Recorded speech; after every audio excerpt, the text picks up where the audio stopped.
विचित्र हे नादतो ज्ञानराजा सुपात्र तया भविता महापुण्यराशी नमस्कार माझा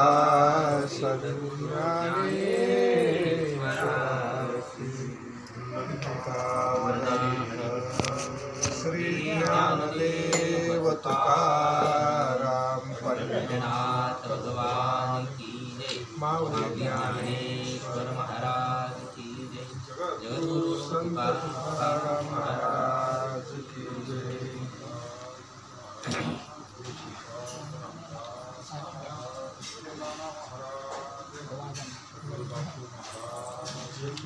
जय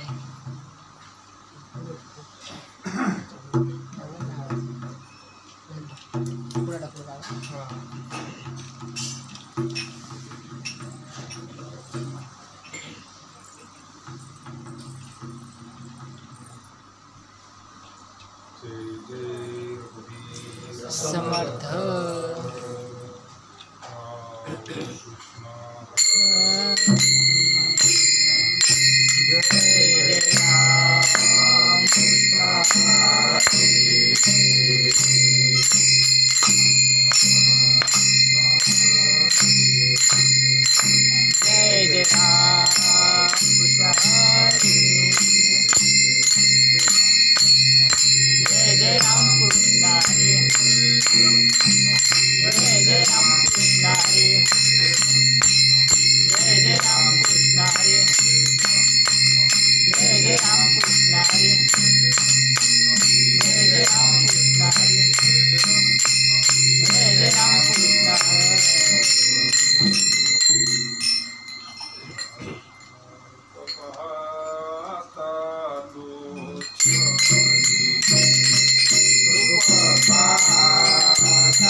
Bhagavad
राम कृष्ण हरी जय जय राम जय जय राम.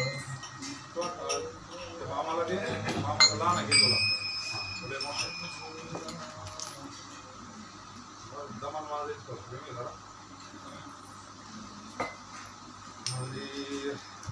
झाले राम राज्य काय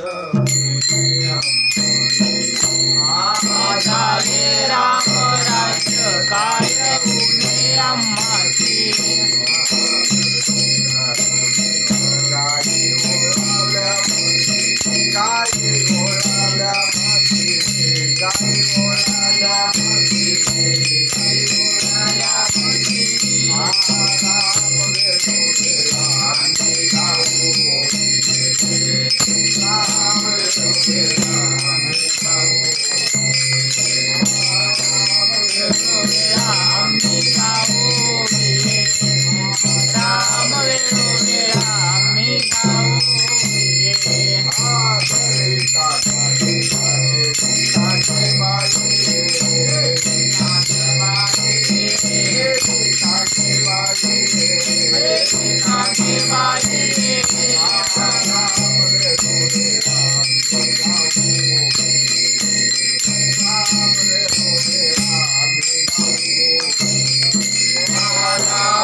झाले राम राज्य काय पुणे आम्हाशी धरणी धरी पीक गाई ओढल्या म्हशी राम वेळोवेळा मी गौरी दळिता कांडिता जीविताची पायी स्वप्नी ही दुःख कोणी न देखे डोळा नामाचा गजरे भय सुखी कळी काळा तुका म्हणे रामे सुख दिले आपुले दया गर्भवासीने जाणे गुंतले राम वेळोवेळा मी गौरी दळिता पांडिता जीविताची माये नमिला गणपती माऊली सारा नमिला गणपती माऊली सारदा नमिला गणपती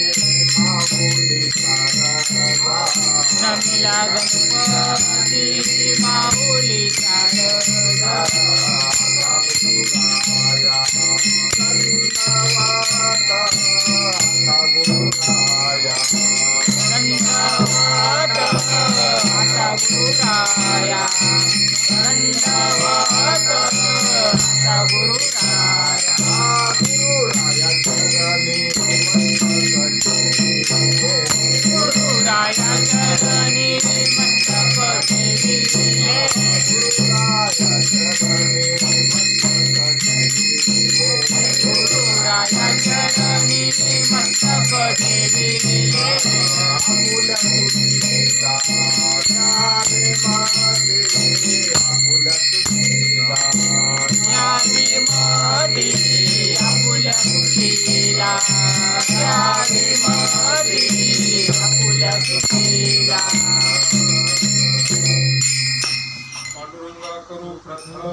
त्यांच्या कृपादानी कथेचा विस्तारू बाबाजी सद्गुरु दास तुकाराम.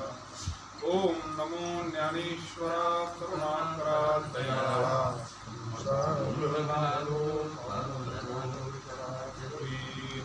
शरण शरण शरण शरण हनुमंता शरण शरण शरण हनुमंता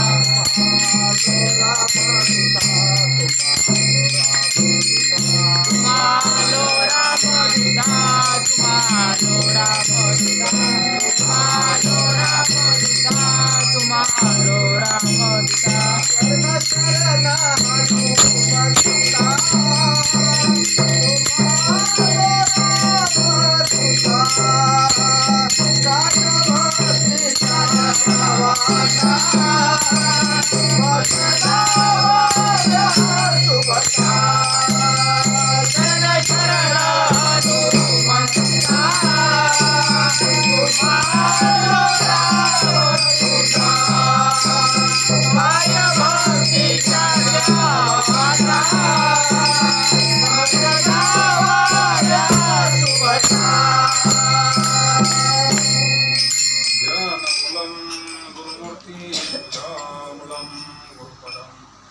मंत्रमूलं गुरुवाक्य मोक्षमूलं गुरुकृपा मस्तक हे पायावरी आवारक हे संतांच्या नमामि सद्गुरुं शांतं चितानंदविदं पूर्णब्रह्मप्रानन्दं ईशनादं सच्चिदानन्दरूपाय विश्वत्यादिहेतवे पापत्र विनाशाय दयाचा शनी जन्म नामार्थ झाला जयाने सदा वास नामार्थ केला जयाचे मुखी सर्वदा नाम कीर्ती नमस्कार माझा त्याची ब्रह्म चैतन्य मूर्ती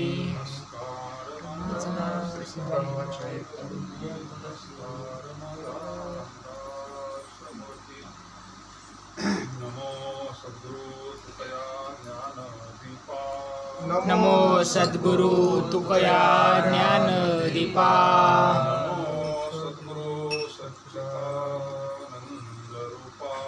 नमो सद्गुरु सच्चिदानंद रूपा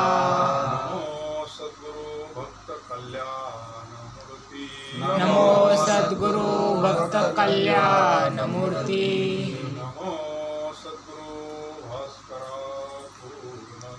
नमो सद्गुरु भास्करा पूर्ण कीर्ती तुकाराम तुकाराम तुकाराम तुकाराम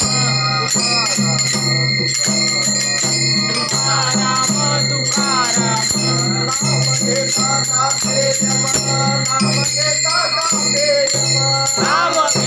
कापे यम नाम घेता कापे यम नाम घेता कापे यम नाम घेता कापे यम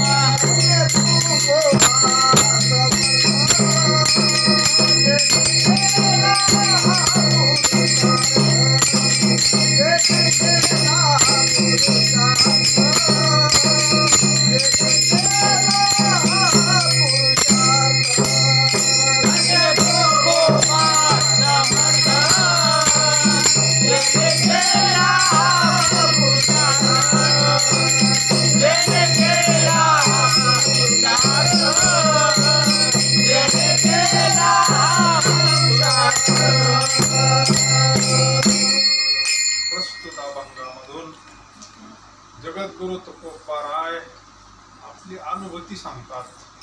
आपल्या जीवनात झालेला बदल आज फार मोठा पर्वकाळ दासनवमी स्वामींनी आजच्या या पर्व काळाला समाधी घेतलेली. समर्थ रामदास स्वामी विभूती गेले दिगंबर ईश्वरी विभूती राहिल्या त्या कीर्ती बऱ्याच दिवसाचा यायचं चाललं होतं तर मग सहज पर्व काळ समोर आला. योग असा का त्यांच्याकडे बस सापडला. तुका म्हणे आले समर्थाची म्हणा. त्यांच्या मनात आल्यावर काय नाही का, काही होईल करील ते काय करी पाहि बीज शुद्ध त्यांच्या अंतकरणात बऱ्याच दिवसाचा चाललं होतं सत्संग करायचा. मध्यंतरी तीर्थयात्रा करून आल्या. चालत लांबत लांबत लांबत हा योग सगळी मंडळी संत मंडळी आली. त्यांनी लावलं घरात संतांची माहेर. प्रेमाचं नातं आहे. आज तर फार मोठी परीक्षा होती. आज जवळचं नातं सोडून इकडे यावं लागलं. कारण ही शक्ती मोठी आहे ना. आणि अध्यात्मामध्ये शब्दाला भारी असतं. सबसे ऊंची प्रेम सगळे. हो, शुद्ध प्रेम आहे, निरस प्रेम आहे. बाकीच्या ठिकाणचं प्रेम टिकत नाही. हे वेगळंच. म्हणून करू आपण सद्गुरूंच्या कृपेतून थोड्या वेळ सेवा.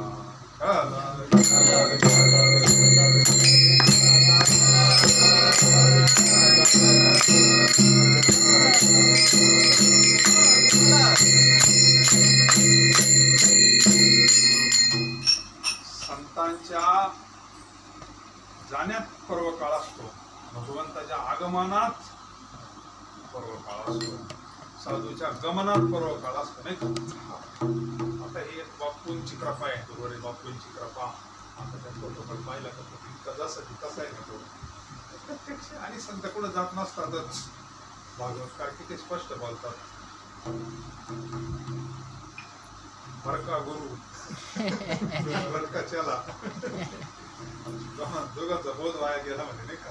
साधू कधी मरत नसतो आणि शिष्य कधी रडत नसतो महाराज. कारण त्याला माहिती आहे आपल्या तत्वाला काही होत नाही तर साधू तत्वाला काय होणार आहे नाही का. अमर तत्व आहे ते अबाधित तत्व आहे.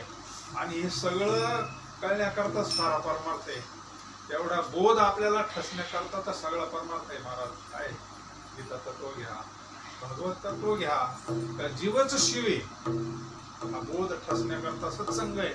आपल्याला जरी महावाक्याला उपदेश झाला संतांकडून पण बोध ठसत नाही ना. आपण देह बुद्धीवर आहोत. संत हे विश्वाकार झालेले असतात. संत हे भगवंत स्वरूप झालेले असतात. नवे नवे त्यांना साधना करण्याची गरज नसती.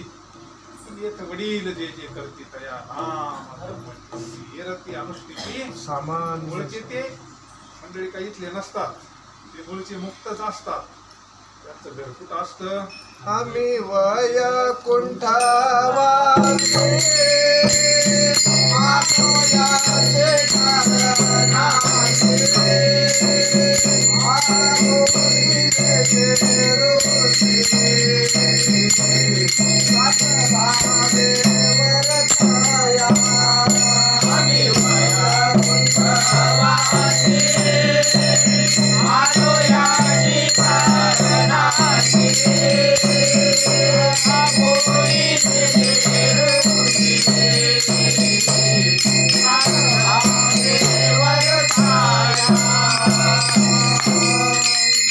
आम्ही वैकुंठवासी आलो याच कारणाशी. बोली लेते ऋषी झाडू संतांचे मार्ग अडराणी भरले जग. म्हणजे आपण आपल्याला शुद्ध परमार्थ माहिती नाही. परमार्थाचा सारी दुनियाच करते. गर्दीला कमी नाही. परमार्थ कोण नाही करत. तर संतांचा जो मार्ग आहे, संत प्रणीत जो मार्ग आहे, येण्याची पंथे चालू जाता न पडे गुंता. कारण सगळेच मार्ग काय पंढरपूरला जाणारे नसतात. सगळ्याच गाड्या पंढरपूरला जातात. चुकीच्या गाडीत बसले तर इकडे मनपाडला जावं लागेल, इकडे गुजरातला जावं लागेल. भगवंत स्वरूपाकडे जाणारा मार्ग म्हणजे संताची संगती. माऊलीच्या पुढं काय संतावीन प्राप्ती नाही ऐसे म्हणजे ज्याला ह्याच जन्मामध्ये शरीर पडण्याच्या अगोदर भगवंत स्वरूपाची प्राप्ती करायची त्याच्याकरता संतांचा मार्ग. हरी प्राप्ती उपाय. हरी प्राप्ती हरी प्राप्ती उपाय. हरी प्राप्ती उपाय.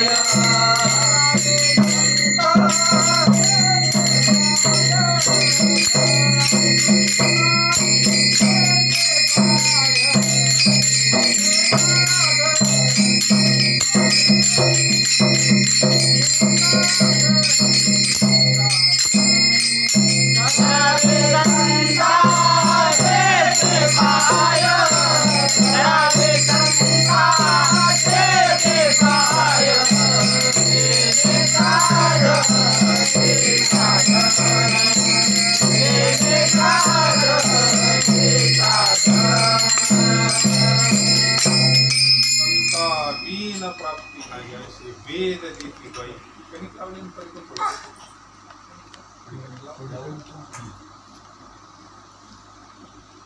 तात्पर्य हा जगद्गुरु तुकोबरायांचा नाथ महाराजांचा अनुभव तोच समर्थांचा अनुभव. महाराज आता एक 15 दिवसापूर्वी 15 दिवस झाले आता नाशिकला जाऊन ना. हा 20 दिवस झाले महिना झाला असं. जिथं समर्थांनी 12 वर्ष तपश्चर्या केली नाशिकला टाकळी म्हणून गावे संगम येते गोदावरीचा पवित्र गोदावरीच्या तीरावर समर्थांनी 12 वर्ष तपश्चर्या केली. ती गुहा सुद्धा अजून जशीची तशी तिथं गायत्रीचं पुरस्चरण केलेले 13 कोटी नामाचा जप केलेला आहे. पाण्यात उभा राहून त्या स्थानावर जाण्याचं बरेच त्यांच्या चरित्रात वाचलं तर नाशिक म्हणलं आपण ते किती का वेळा जातो पण आता ह्या वेळेत जाण्याचा योग आला. त्या स्थानावर फार त्या गोयेमध्ये त्या आश्रमात आम्ही बरेच मंडळी सगळ्या संतांचा अनुभव एक आहे.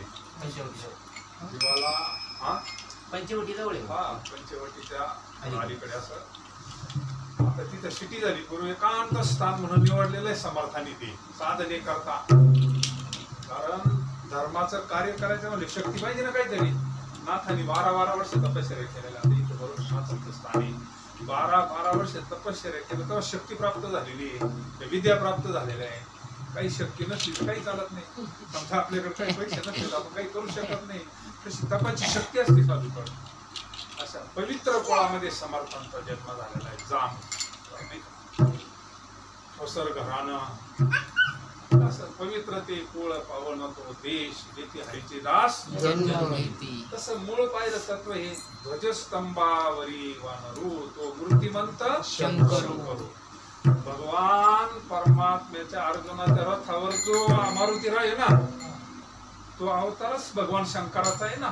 तुका म्हणे रुद्रा अंजनीच्या म्हणजे भगवान शंकरालाच वाटलं रामाची सेवा करायची. कशी करायची? हनुमंताच्या अवतारात आली. व्यवस्था कोणती? राहण्याची व्यवस्था नाही, खाण्याची व्यवस्था नाही. आता वानर म्हणलो काय व्यवस्था आहे पण सेवा किती घडली. दास्यत्वे निकट हनुमंते केले म्हणून हे केले म्हणजे भगवान शंकराला वाटलं विष्णू भगवान विष्णूची सेवा करावी. यांच्यामध्ये वाद नाही. कधी कधी भगवान विष्णू शंकराची सेवा करतात. असे हनुमंतरायचा अवतार येतो आणि हनुमंतरायचाच अवतार यदा यदा ही धर्माशी ग्लानिर्भवति नाही का धर्माचे पालन करणे अखंड खंडन हेच आम्हा करणे बीज वाढवावे. म्हणजे असे संत भगवान परमात्मा प्रत्येक युगात अवतार घेतात. हनुमंतरायने ठरवलं मोगलांची सत्ता तिकडे तिकडे अधर्म पसरला मग अवतार घ्यायचा. अशा पवित्र कुळामध्ये ज्या कुळामध्ये किती काळ सूर्याची उपासना झालेली, ज्या कुळामध्ये रामाची उपासना झालेली आहे. सूर्याजी पंत ठोसर सूर्याचे उपासक होते. त्यांना प्रत्यक्ष प्रभू रामाना येऊन अनुग्रह दिलेला आहे. कार्यक्रम मोठा आहे. त्यांचे मोठ्या मुलाचं नाव गंगाधर पंत बंधू ते अधिकारी. त्यांना प्रत्यक्ष भगवान परमात्मा सगुणात आले अनुग्रह देऊन गेले. राहिले नारायण यांचं नाव नारायण स्वामींचं पूर्वाश्रमाचं नाव नारायण आहे बरोबर आहे ना. आणि मग हे आपल्या भावाला म्हणायचे तर तुम्ही मला अनुग्रह द्या. त्याला माहिती होते हनुमंतराय आता कोणा अनुग्रह देऊन उपयोग नाही ना. आणि बरेच दिवस आता ब्राह्मणामध्ये परंपरा आहे ती वडिलांनी मुलाला द्यायचं काहीतरी असं पण असं मोठ्या भावाला सुद्धा अधिकार होता पण त्यांनी नाही दिला. नारायण छोटा असताना कुठेतरी गुहेत जायचा भगवंताचं चिंतन करायचं नामस्मरण करायचा आणि मग त्यांना अशी व्याकुळता निर्माण झाली कधी मला भगवंताचा कृपा होईल. उद्धार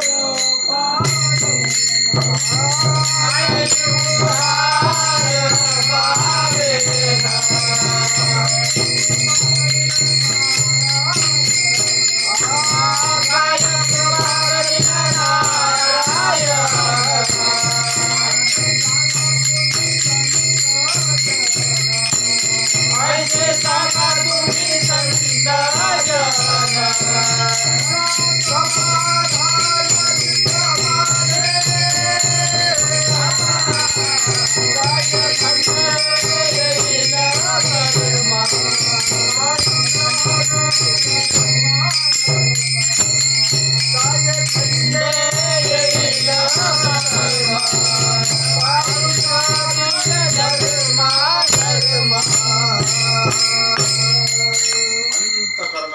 तळमळ लागली पाहिजे आपल्याला.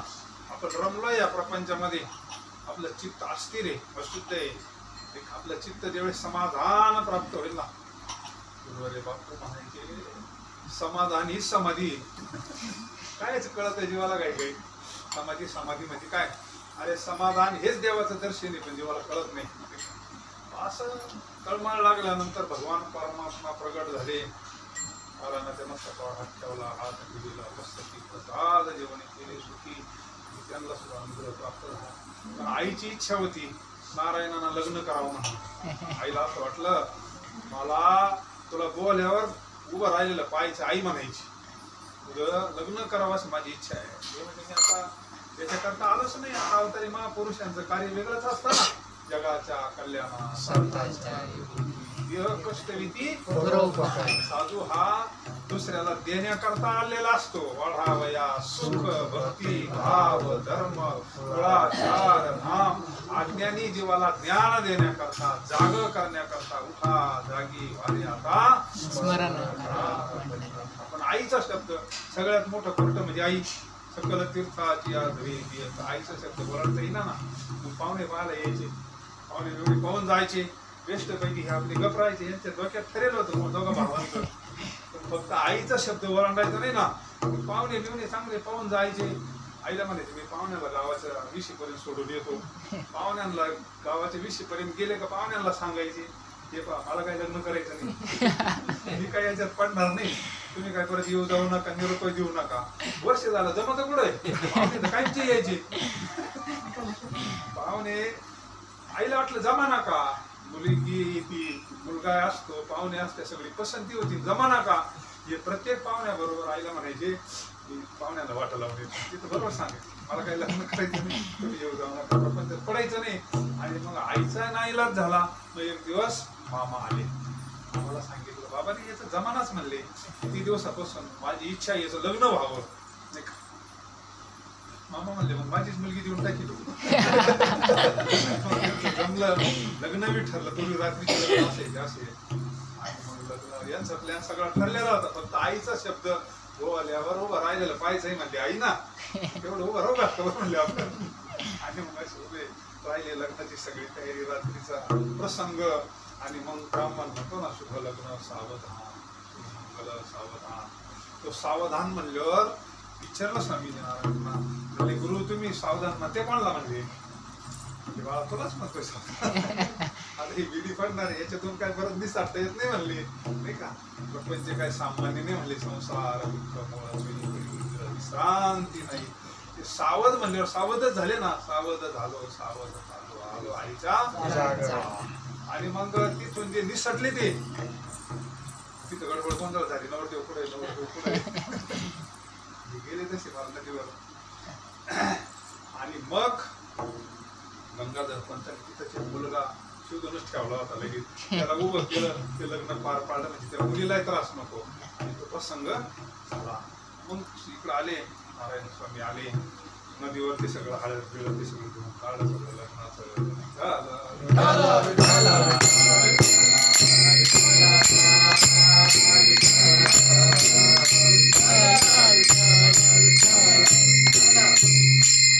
प्रसंग भक्ती हेच भोजन आहे. थोडं लवकर यायचं. सगळं एवढ्या करताय, बाकीच्या गोष्टी एवढ्या करताय. श्रवणे कीर्तने झाली ती श्रवण फार श्रेष्ठ जीवनामध्ये. ज्याला श्रवण घडलं त्याला ज्ञान प्राप्त होत असतं. तरी 7 दिवसात मुक्त होतोय. आपल्याला तासभर जरी भगवंताचं श्रवण घडलं. साधूचं जीवन कशा करता असतं, संत ह्या भूतलावर कशा करता येत असतात, आपलं कल्याण आपल्याला योग्य मार्ग दाखवण्याकरता येत असतात. म्हणून समर्थ रामदास स्वामींचा आज पर्व काळे त्यांचा समाधीचा दिवस आहे. आज सज्जनगडावर महाराजांनी समाधी घेतलेली. त्याचं पण आपण चरित्र बघितलं. लहानपणीच वैराग्य, आईची इच्छा म्हणून बोल्यावर उभे राहिले. पण नुसतं सावधान म्हणले तर निघाले, गेले गोदावरीवर. गोदावरीच्या कडाला जाम नावाचं गाव. आणि मग ते सगळं हळदीचं अंग वगैरे धुतलं आणि म्हणजे आता आपलं उपास्य पुढं नाशिकला जायचं रामाच्या दर्शनाला. मग त्यांच्या चरित्रात सगळे गावांच्या नावं सांगितली. गोदावरी जी धरली तर नाशिकच गाठवलं महाराजांनी. गेले प्रभू रामाचं दर्शन घेतलं, समाधान प्राप्त झालं. दर्शनी समाधान, शांत. मग आता धर्माचं कार्य करायचं. मग त्यावेळेस सगळे मोगले सत्ता जिकडे तिकडे अधर्म पसरलेला होता. सगळं वातावरण खराब झालेलं होतं. मग अवतारच त्याच्याकरता आहे ना स्वामींचा. मग काय करायचं? धर्माचं कार्य करायचं म्हणजे शक्ती पाहिजे, काहीतरी तपस्या पाहिजे. मग त्यांनी ती टाकळी स्थान निवडलं. आज जिथं आपण गेलो होतो त्या टाकळीला असं एकांत होतं पूर्वी. आता हे नाशिकची सिटी वाढल्यामुळे तिथं गर्दी झाली. निवांत स्थान निवडलं तिने. रोज रामनामाचं चिंतन करायचं. पहाटे उठायचे स्वामी 3 वाजता. 1200 नमस्कार रोजचे सूर्य नमस्कार काढीत होते स्वामी. पहा, पटायचं नाही आताच्या पिढीला. 1200 कशाला म्हणते सूर्य नमस्कार? त्यांनी सांगितलं शक्ती पाहिजे आणि अध्यात्माची तपची ताकद पाहिजे, तरच आपल्याला धर्माचं कार्य करता येईल ना. मोगला संघ लढायचं म्हणजे शक्ती पाहिजे ना, उपासना पाहिजे ना. आणि त्यांचं उपास्य दैवत, शक्तीचं दैवत म्हणजे हनुमंतराय. मग त्यांनी तिथं तो हनुमंतराय बनवलेला आहे. त्यावेळेस असं गाईचं पवित्र शेण, गोमूत्र सगळं एकत्र करून त्यांनी हनुमंताची मूर्ती बनवली. आजही तशी टाकलेला आहे. आपण जाऊन आलो ना, बेस्ट पैकी त्यांनी तो बनवला. 400 वर्ष झालं जसं तसं. आणि त्याची उपासना करायची. पहाटे उठायचं, व्यायाम करायचा. 4 वाजता स्नान वगैरे सगळं करून तिथं गोदावरीमध्ये उभं राहायचं पाण्यामध्ये आणि रामनामाचा जप करायचा. कवर सूर्य माथ्यावर येऊस इतक्या पाण्यात उभा राहायचा. 13 कोटी जप केलेला आहे. आणि गायत्रीचे पुरस्करण केलेलं आहे. 12 वर्ष स्वामी. आणि मग त्यांना त्रासही व्हायचं तिथं. आता साधू काय, सामान्य देवाला काय साधू कळायचं नाही. आपण कपड्यावर साधू पाहतो. आपल्याला कसं पाहिजे भव्य कपडे दिसले का पुढे पांढऱ्या कपड्यातला साधू देवाला कळत नाही महाराज. आणि मग एक दिवस प्रसंग घडला. जसा नेवाशाला प्रसंग घडला, तिथंच एक प्रसंग घडला. स्वामी पहाटे उठायचे, नामस्मरण करायचे. ते तपश्चर्याचं तेज, तरुण वय, अवतारी महापुरुष, बलदंड शरीर. आणि एक दिवस तिथे एक व्यक्ती गेली, तरुण चांगली व्यक्ती गेल्यानंतर त्या काळात सती जाण्याची प्रथा होती ना, म्हणून तिथून ते सगळं चाललं. पलीकडची स्मशानभूमी, सगळं भजन चालू, सगळी तयारी चालू. आणि कोणीतरी म्हणले ते एक सिद्ध महापुरुष आहे, त्या सती चालली होती ती माऊली, तर तो स्वामींचं दर्शन घे. आणि मग काय सती वा चाललीची आणि त्यांचं दर्शन घेऊन जा, एक महापुरुष आहे, आशीर्वाद देतील तुला. त्यावेळेस मग काही मंडळी तिला घेऊन गेले, स्वामींचं दर्शन घेतलं. स्वामींनी तिला सांगितलं, पुत्रवती भव, सौभाग्यवती भव. महाराज तुम्ही काय आशीर्वाद देऊ राहिले? ती सगळं विधी चालू आहे, तिकडं भजन चालू आहे म्हणले. आता सगळं ती सती चालली म्हणले. मग डोळे उघडले. माझ्या मुखातून राम बोलला. आता राम जे करीन ते म्हणले, रामाची इच्छा म्हणले. चला म्हणले बघू आपण. मंडळी भजन वगैरे चालू होते, सगळं रसलेलं सगळं ते. मग उघडामध्ये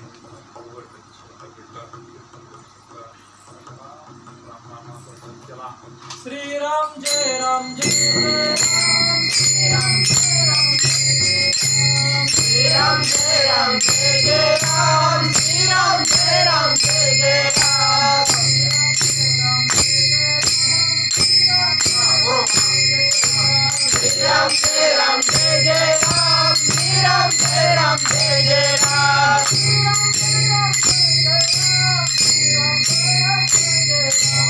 श्रीराम जय राम जय राम, श्रीराम जय राम जय राम, श्रीराम जय राम जय राम, श्रीराम जय राम जय राम,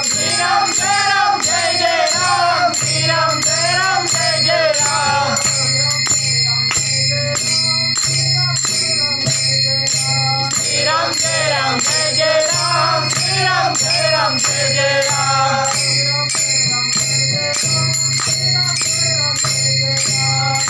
जय राम जय राम, श्रीराम जय राम जय राम, श्रीराम जय राम जय राम, श्रीराम जय राम जय राम, श्रीराम जय राम जय राम, श्रीराम जय राम जय राम, श्रीराम जय राम जय राम, श्रीराम जय राम जय राम, श्रीराम जय राम जय राम, श्रीराम जय राम राम जय जय राम श्री राम जय राम जय जय राम श्री राम जय राम जय जय राम करील ते काय नव्हे महाराज गावलेला सच्चिदानंद बाबा उठावा गेले माणूस जिथं विठवी वेळ काळा ते जेवढी भगवंताची शक्ती तेवढी संताची शक्ती असतात भगवंत आणि संत वेगळे नाहीच ब्रह्ममूर्ती संत जगी अवतरले उद्धारावाय आले देवते संत निमित्त त्या प्रतिमा आणि मग रामनामाचा जप केल्यानंतर काय संजीवनी रामनाम म्हणजे नाही का ते उठून बसला ना गडी लगेच आणि मग काय जिकडे तिकडे चमत्कार तिकडे स्वामींचा जय जयकार मग स्वामींचा त्रास कमी झाला आणि मग इकडे तिकडे जय जयकार झाल्यानंतर ते जोडपं आलं स्वामींनी त्यांना माळ घातली त्या जोडप्याला तुम्ही रामनामाचं चिंतन करा आता माझ्या मुखातून गेले म्हणले पुत्रवती भव तुम्हाला पहिला जो मुलगा म्हणतो मला द्यावा लागेल म्हणले धर्म कार्य करता ठीक आहे म्हणले स्वामी आणि मग त्यांचा ग्रस्त आश्रम सुरू झाला स्वामींची तपश्चर्या सुरू झाली टाकळीला नामस्मरण ज्येष्ठपैकी चालू असताना मग त्यांना पहिला जो मुलगा झाला त्याने तो लहान मुलगा मग स्वामीची खूप आनंद झाला स्वामी म्हणले काही दिवस तुमच्याकडे राहू द्या आणि तोपर्यंत त्याला सांभाळा आणि मग तो थोडा मोठा झाल्यानंतर स्वामीचा आश्रमात आणून घेतला त्याचं नाव ठेवलं उद्धव स्वामी स्वामींचा पहिला शिष्य त्यांच्या चरित्रेत भरपूर 1400 अधिकारी शिष्य त्यांनी निर्माण केले होते तसे किती काही मोठी परंपरा पण आणि मग पहिला शिष्य उद्धव स्वामी आश्रमात आला त्याला सगळं शिकवलं अनुग्रह दिला त्याच्याकडून चिंतन करून घेतलं 11 वर्षाचा पूर्ण झाल्यानंतर त्याला तिथला महंत करून टाकला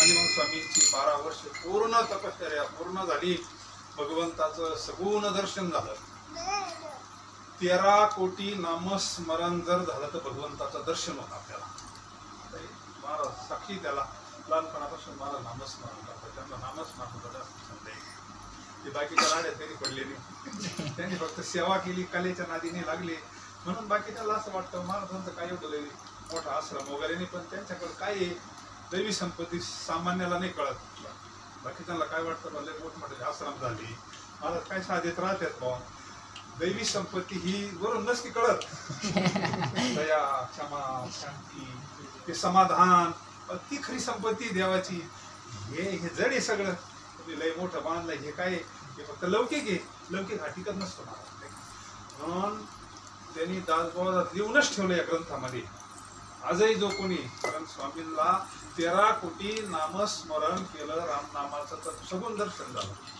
त्यावेळेस त्यांनी वर मागून घेतलेला आहे आपल्या करता बरं का त्यांनी सांगितलं भगवंतांना जो 13 कोटी नामस्मरण करीन त्याला माझं सगुण दर्शन होईल साक्षात्कार होईल आत्मसाक्षात्कार होईल स्वामी म्हटले महाराज भगवंताला सांगितलं प्रभू सर्वसामान्य देवाला हे शक्य नाही म्हणजे एवढी तपश्चर्या करणं एका ठिकाणी बसून उभं राहून त्यांनी सांगितलं जो दलिता कांडिता तुझं काही नाही अनंता बोलता चालता फिरता सारखं जो नामस्मरण करील 13 कोटी झाल्यावर त्याला सुद्धा भगवंताचं दर्शन द्या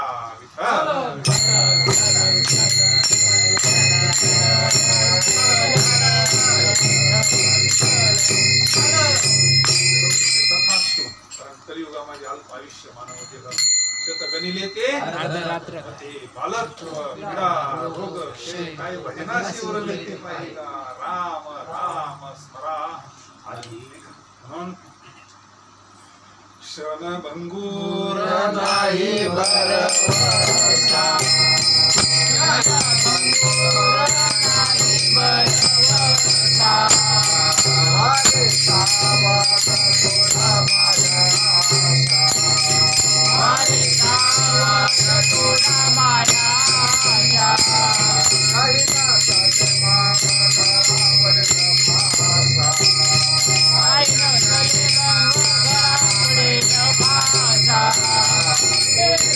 Bye.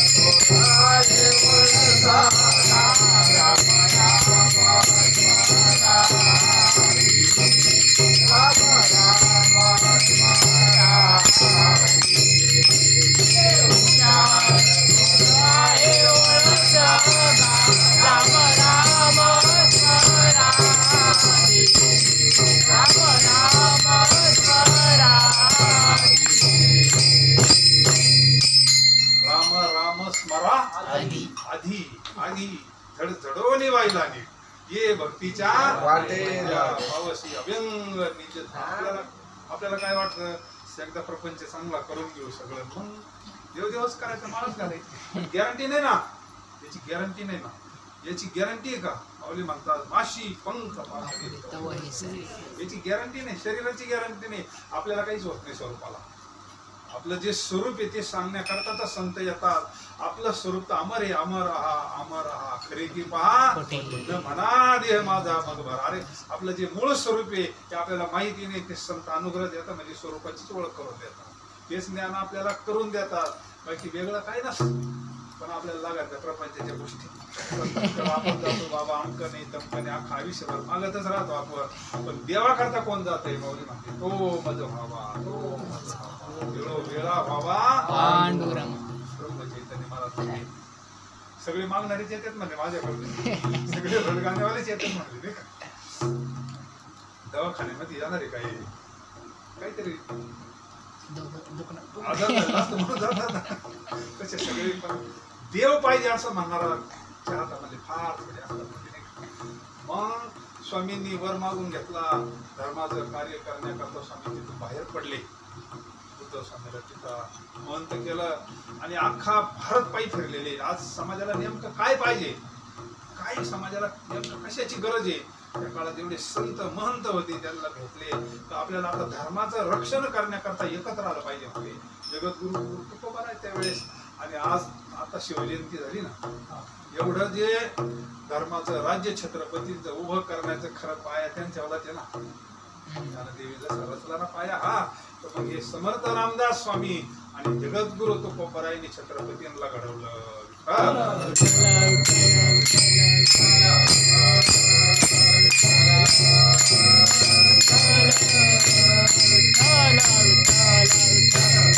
भरपूर फिरले स्वामी, पूर्ण भारत पायी फिरलेले. त्यांचं चरित्र पूर्ण आतापर्यंत पायी इतकं कोणी फिरलं नाही शंकराचार्यानंतर. समर्थ रामदास स्वामी पंजाब मध्ये गेले होते. त्यांचे एक शिखांचे गुरु होते तिथे. त्यांचं वैभव पाहिलं, येणे सगळं पाहिलं. त्यांच्याकडे असे शस्त्रधारी असायचे, फार विषय त्याच्याकडे तलवारी ते गुप्त्या वगैरे सगळे नसे. 200 फौज कायम संघ असायचे त्यांच्यामध्ये शस्त्रधारी. पुढे जायचं ठरलं तर स्वामीने ते पाहिल्यानंतर स्वामींना विशेष वाटलं. त्यांनी एकांतात त्यांना भेटले, म्हणले गुरु महाराज म्हणले हे साधूला काय गरज याच्यावाली, म्हणजे आज परिस्थिती तशी नाही ना. माझी एक तलवार धर्माचं रक्षण करण्याकरता आहे आणि एक तलवार स्त्रियांचं रक्षण करण्याकरता आहे. कारण मोगलांची सत्ता होती ना सगळी, हे काय गुढीत ऐकणार नाही म्हणले. त्याच्याकरता माझी ही सगळी त्यांच्याकडून त्यांनी आदर्श घेतला. आपल्याला महाराष्ट्रामध्ये जर हे करायचं ठरलं तर यांचा आदर्श घेतलेला आहे. त्या शीख जे धर्मगुरू होते ना, शस्त्राशिवाय हे गुढीत ऐकणार नाही म्हणले. आता हे शास्त्र झालं पण शस्त्र सुद्धा पाहिजे. काय ते कुंभमेळ्यामध्ये त्यांच्याकडे त्रिशूळ काही तलवारी, काही भाले. ते म्हणले जर धर्माचं रक्षण करण्याची वेळ आली तर सगळे नागा साधू येऊन धर्माचं रक्षण करत असतात.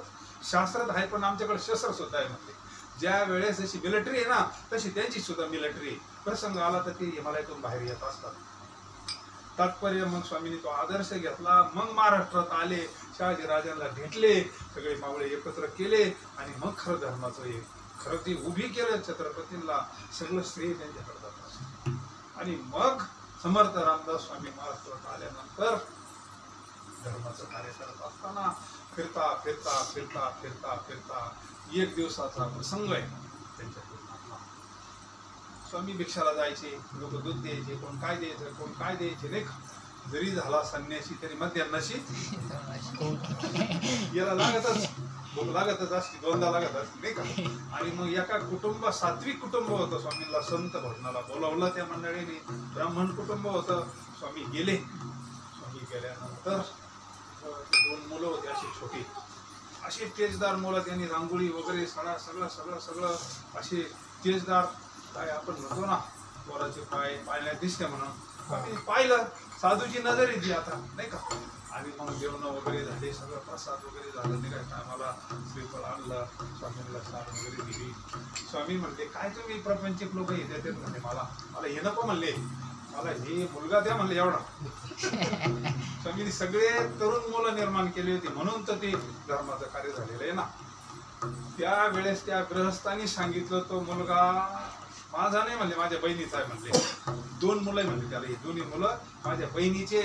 तिचे मालक गेले म्हणले, संन्यास घेतला आणि गेले भगवंताच्या चिंतनात, परत आलेच नाही म्हणले. आणि बहीण अशी आधार म्हणून भावाकडे राहत होती आणि ती अशी भिंतीच्या करायला उभीच होती. स्वामींचं भाषण ऐकलं ना तिनं, एवढा मुलगा द्या, धन्य माता धर्माच्या कार्याकरता स्वामींनी मागितला. ती पुढे आली म्हणले, स्वामी एक नाही दोन्ही घेऊन टाका आपले आहे का धन्य माता. 2 मुलं आहे म्हणले माझ्यावाली, ती माझी नाही म्हणले, ती निमित्ताला आई म्हणले. की जगदंबा मातेची कृपा आहे. कोल्हापूरच्या आईला मी नवस केला होता आणि त्या नवसाना झालेली ही 2 मुलं आहे म्हणले. जगदंबा मातेच्या कृपेचे हे 2 हिरे म्हणले. आजच संकल्प सोडलाय तुम्हाला घेऊन टाका म्हणले.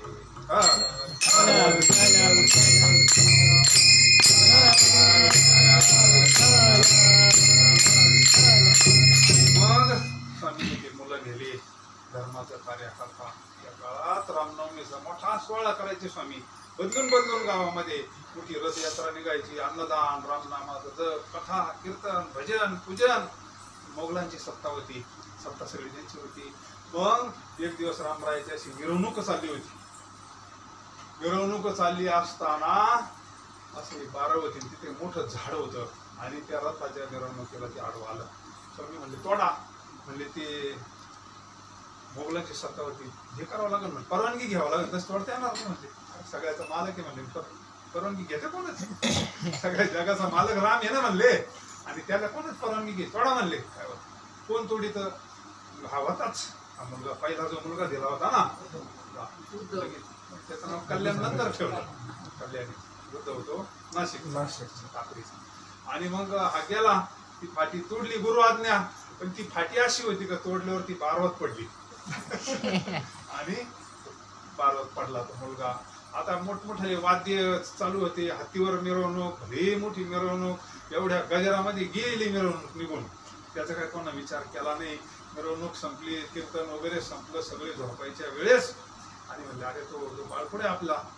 म्हणजे स्वामी तुम्ही ते वर लावला होता तोडायला, कसपासून नाही म्हणले तो.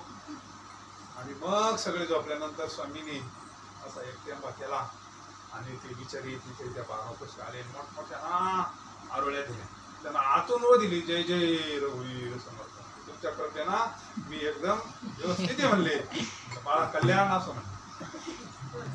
वर आले, त्याचं नावच कल्याण ठेवलं.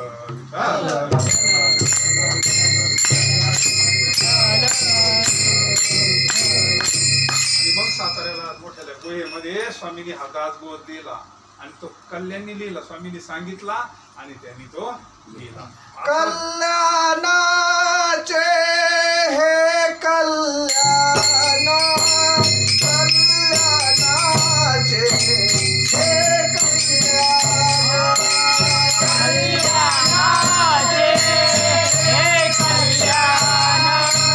कल्याणाचे हे कल्याण,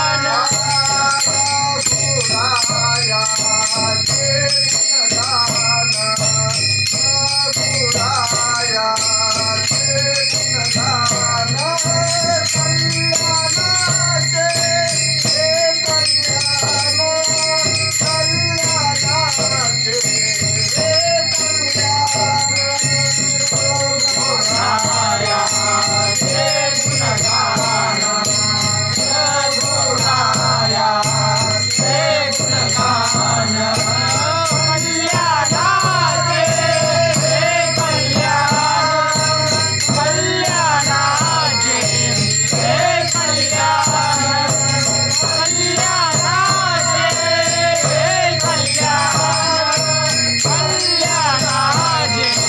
हे कल्याण. कल्याण होणं म्हणजे काय होणं? म्हणजे रामराज्य होणं. कल्याण आशीर्वाद दिला ना. कल्याण होणं म्हणजे काय? मुक्त होणं म्हणजे काय? आपल्या अंतकरणामध्ये तैसा हृदयामध्ये सर्व सुखाचा रांगी. त्याला जर आपण ओळखलं, ओळखीला हरी धन्य तो संसारी मोक्ष ज्याची घरी सिद्धीस आहे, त्याला ओळखायचं. ओळखारे वस्तू आपल्या हृदयातला पांडुरंग, आपल्या हृदयातला राम, त्यालाच माऊली गणपती म्हणतात. ओम नमो ज्याद्या वेद प्रतिपाद्या जय जय स्वसंवेद्या तेव्हा तुझी गणेश त्याला त्या तत्वाला गणपती म्हटलं, त्याच तत्वाला राम म्हणलं, त्याच तत्वाला तानाबाई धरीला पंढरीचा चोर गळा बांधून हृदयबंदी केला. त्याची ओळख होणं, त्याचं दर्शन होणं म्हणजे खरं रामराज्य. प्रथम चरणात मला सांगतात झाले राम राज्य काय उदे अंबाचे, झाले राम राज्य काय उदे अंबाचे, झाले राम राज्य काय उदे अंबाचे, झाले राम राज्य काय उदे अंबाचे.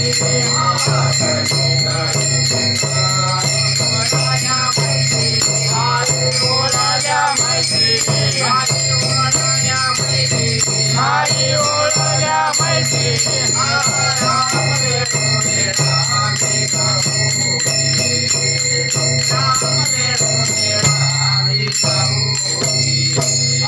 राम वेळो वेळा आम्ही गाऊ, राम वेळो वेळा आम्ही गाऊ.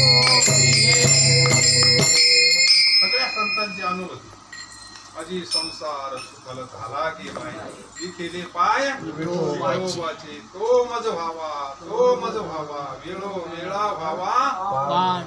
जन्म आलो त्याची आजी फळ झाली साची, तुम्ही सांभाळिले संती भय निरसने खांती.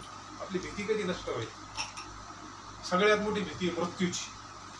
सगळ्यात मोठी भीती कशाची? मराव कोणाला वाटत नाही, पण एक दिवस शरीर सोडावं लागेल आपल्याला. आपली भीती कधी जाईल? ज्या दिवशी आपल्याला ते स्वरूप कळल. दुसऱ्याची वस्तू उसने आणली, द्यावा लागेल ना एक दिवस. उसने आणलं समजा काही तुमच्याकडून, द्यावं लागेल ना परत. तसं हे शरीर पंचमहाभूताचं देवानं आपल्याला उसनं दिलेलं आहे. देवे दिला दिले इंद्रिय हात पाय कान डोळे मुख बोलाया वचन देणे तू जोडशी नारायण.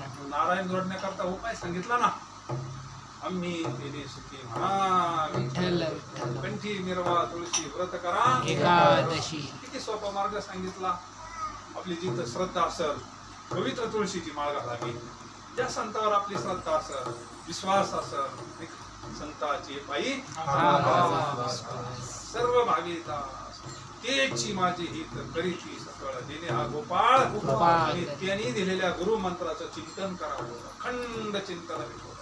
त्या चिंतनानं काय होतं? आपलं अंतकरण पवित्र होत, शुद्ध होतं मन, शुद्ध. जसं त्रिवेणी संगमाला गेल्यानंतर काय होतं? शुद्ध होण्याकरता जातात ना. आपण सुद्धा आता त्रिवेणी संगमात नाही. कथा त्रिवेणी संगमा, कथा त्रिवेणी संगमा, कथा त्रिवेणी संगमा, कथा त्रिवेणी संगमा. देव भक्तानी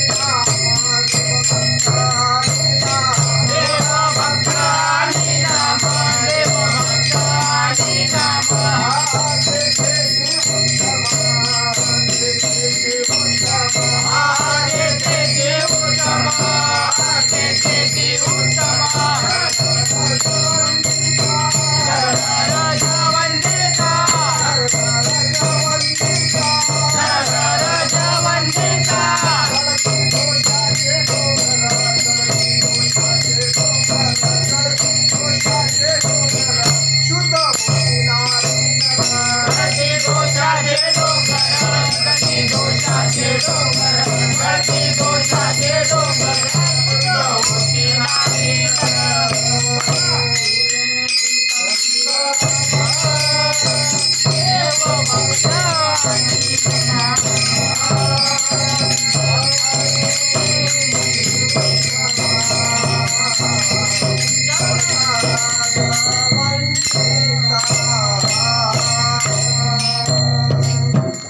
आपण आता त्रिवेणी संगमात पटन का?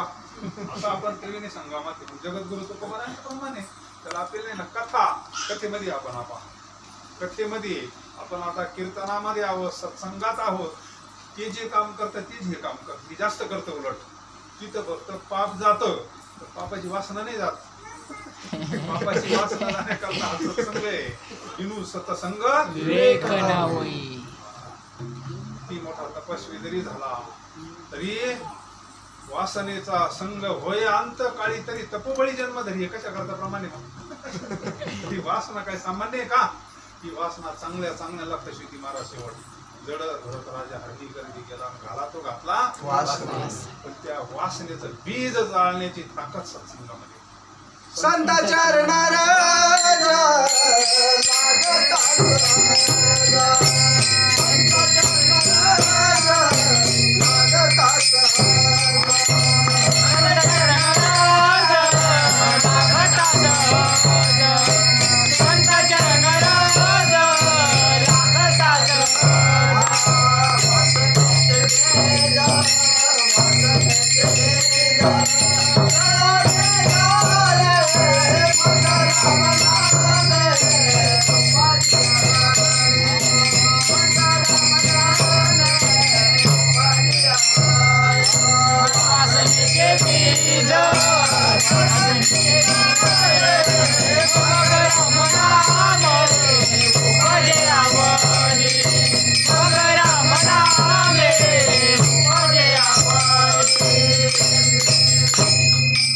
संत चरण रज म्हणजे त्यांनी दिलेलं नाम, त्यांनी दिलेलं ज्ञान. ज्ञानामध्ये शक्ती आहे. ज्ञानानं काय होतं? वासनेचे बीज जळवणे जाय. मग राम नामे सुख मग खरं सुखी. ज्यावेळेस अंतकरणाला पाझर फुटांना वरडे अंतकरणामध्ये काहीच होत नाही. ज्यावेळेस अंतकरणाला पाझर फुटला पाहिजे. कंठी प्रेम जाते काय गोपींची अवस्था आहे. कंठी धरेला कृष्ण म्हणी अवघा जनी प्रकाश. मग तात्पर्य रामराज्य होणं म्हणजे आपल्या अंतकरणामध्ये भगवान परमात्मा प्रगट होणं, तो दिव्य आनंद प्राप्त होणं. आपल्याला भगवंत हा आनंद स्वरूपी. देव म्हणजे आपल्याला कळत नाही देव म्हणजे काय असेल. पण देव म्हणलं का आपल्याला चक्र समोर येतोय, कमरेवर हात ठेवलेला येतो, वासरीवाला येतो. पण त्याचं जे मूळ स्वरूप आहे, त्याचं जे मूळ सत्य स्वरूप आहे, आनंद अद्वय नित्य निरामय जे का निजी ध्येय योगी ते आपल्या इथे चैतन्य. त्याचं दर्शन गुरु तेथे ज्ञानी आत्मदर्शन दर्शनी समाधान म्हणजे देवाचं दर्शनी. आणि मग खरं रामराज्य. आपण सुद्धा रामराज्यातच आहोत. आनंदात म्हणजे रामराज्य आहे. रामराज्यात काय होतं? आनंद होता सगळा. असत्य नव्हतं. सगळं आजही जर आपलं आचरण पवित्र असत, आपलं जीवन सत्य असत, नामस्मरण करत असो आपण आनंदात, आपल्या जीवनातलं दुःख नष्ट झालं. अहो आपण आजही रामराज्यातच आहे. रामराज्य म्हणजे काय? रामराज्यामध्ये सगळं सत्यच होतं ना. सगळे सत्य बोलत होते. भजन पूजन सगळं आनंद. त्याला रामराज्य म्हणतात. आपल्या पुरतं तर रामराज्य होईल, आपल्या घरापुरतं तर मंदिर होईल. झाले रामराज्य काय उणी आम्हाच. आता काही मागायची गरज राहिली का देवाकडे? गबाळ मागायची काही राहिले आणि नका पडू हरी हरी तुम्ही सकळ तिने माया जाळ तुटईल आणि नका पडू गबाळाची भरी किती आई थोडी हवे तुळशी दळ. काय लागत देवाळा? अति प्रियावडे तुळशी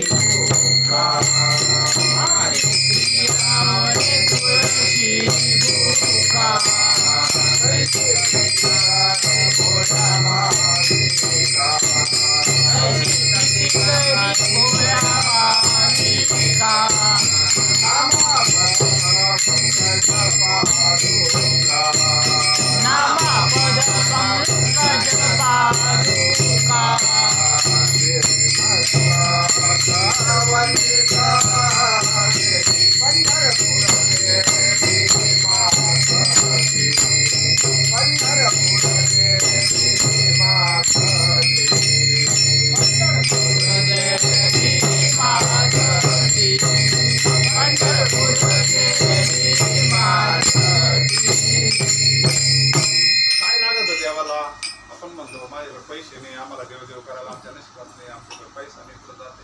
अरे पुढे जावंच नाही लागत. न लगती सायास रीत कळाल्यावर बाबा म्हणायचे. बाबांचं एक वाक्य रीत जर कळाली ना पोटभर अवघड इतकं परमार्थ सोपा आहे. रीत जर चुकली ना मग किती जन्म जातील. दुधाचं लोणी काढायचं रीत जर नाही कळेल जमत. एखाद्या मावशीच्या पाया पडावं लागलं, त्याचं मंथन करावं लागतंय, ते सगळं व्यवस्थित करावं लागतं. चुकलं तर सगळं फेकून द्यावं लागल. रीत व्यवहारात जर रीत येतं परमार्थात रीत नाही का. मंथोनी नवनीता तैशी घे इथं मंथन करायचं, चिंतन करायचं.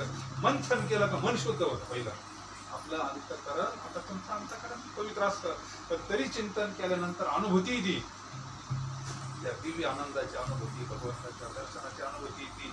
पहिलं मन शुद्ध होतं, नंतर स्थिर होतं, आणि त्या स्थिर मनामध्ये ज्यावेळेस आपल्याला ज्ञान प्राप्त होतं, अनुग्रह प्राप्त होतो, त्यावेळेस भगवंताच्या स्वरूपाचं ज्ञान होतं. म्हणजे खरं रामराज्य होतं. माणूस आपली आपण संसार बंधन रामकृष्ण नामे दोन्ही साथी रामकृष्ण नामे दोन्ही साथी रामकृष्ण नामे दोन्ही साथी रामकृष्ण नामे दोन्ही साथी हृदय मंदिरे माता रे हृदय मंदिरे माता रे हृदय मंदिरे माता रे हृदय मंदिरे. पुढं स्मरण करायचं. राम कृष्ण नामे हे दोन्ही साजिरी हृदय मंदिरे आपुली आपण संसार बंधन. खूप बरं आहे. परिस्थिती पाहिली तर सगळे प्रतिकूल जगत खूप करायची. आनंद तिकडे तिकडे आम्ही आनंदाचे लाडू खातो म्हणले. आम्ही त्रैलोक्याच्या धनी मरण माझे मरून गेले बद केले अमर जया आदरे पूजिले पांडुरंगे विमानस्थ केले प्रया. एवढं तुम्हाला कशाना प्राप्त झालं रामराज्य अभंगाच्या दुसऱ्या चरणात सांगितलं. राम वेळो वे